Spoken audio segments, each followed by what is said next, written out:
afternoon and welcome to CookTube. My name's Kelly and today I will be showing you how to make a delicious cake step by step with ingredients from your own home.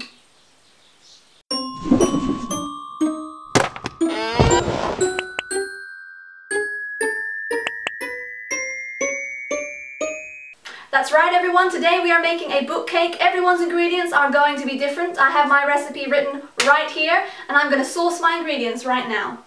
So reading straight from the recipe, the first ingredient is flour, a book that was a little slow to start off but that really picked up as it went along. I have just the thing.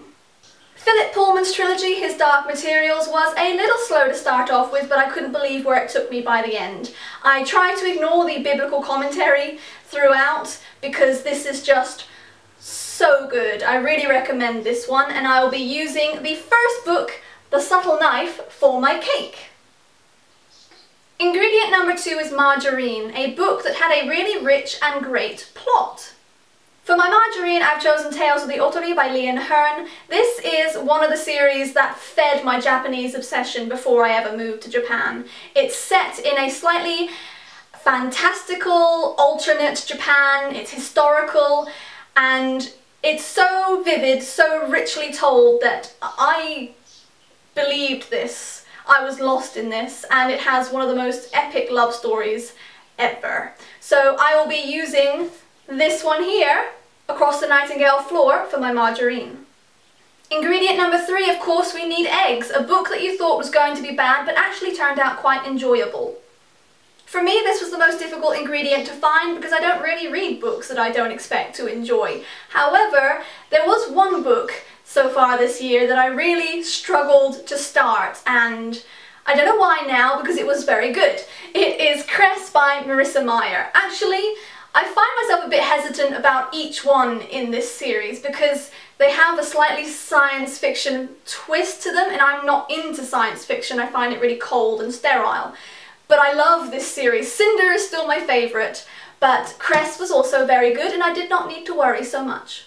It's starting to smell good in here, but we still need a sugary sweet book for our sugar, and for that I've chosen the one that I've just finished reading last night, My Life Next Door by Huntley Fitzpatrick. Perhaps if I had read any Stephanie Perkins, which I have bought, I might have chosen differently, but everyone's choosing Stephanie Perkins or Rainbow Rowell, so I am choosing this one.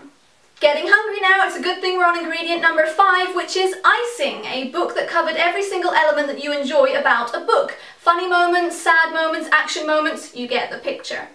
No doubt about it, my icing had to be Full Metal Alchemist by Hiromu Arakawa. This is a Japanese graphic novel. It has everything. It has the best male protagonist that I've ever read, and his brother is not too shabby either. They go through so much, and literally this has something for everyone. If you haven't read this manga or if you haven't seen the anime, Full Metal Alchemist Brotherhood is more closely linked to the manga, so go for that one. They're epic. Just 2 more ingredients to go, and number 6 is Sprinkles, a book series that you can turn to for a little pick-me-up when you're feeling down. Now, I don't have a specific series, and lots of people have chosen, again, Rainbow Rowell or Stephanie Perkins, so I'm not going to choose them, although they obviously do make a lot of us feel very good. I, however, am quite partial to a good parody. They make me smile. So I've chosen Politically Correct Bedtime Stories by James Finn Garner. And if you don't know about this book, here is an example of what it does. This is the politically correct story of Little Red Riding Hood. There was once a young person named Red Riding Hood who lived with her mother on the edge of a large wood. One day her mother asked for her to take a basket of fresh fruit and mineral water to her grandmother's house. Not because this was women's work, mind you, but because the deed was generous and helped engender a feeling of community. Furthermore, her grandmother was not sick, but rather was in full physical and mental health and was fully capable of taking care of herself as a mature adult. So yeah, I know that's a little bit dry, but I love it. And finally we have the cherry on the top, your favourite book so far this year, and I have chosen Ignite Me by Tahera Mafi. Remember, it's favourite, not the best, and although I don't think this is the best book, I enjoyed it so much and it made me smile so much, so much.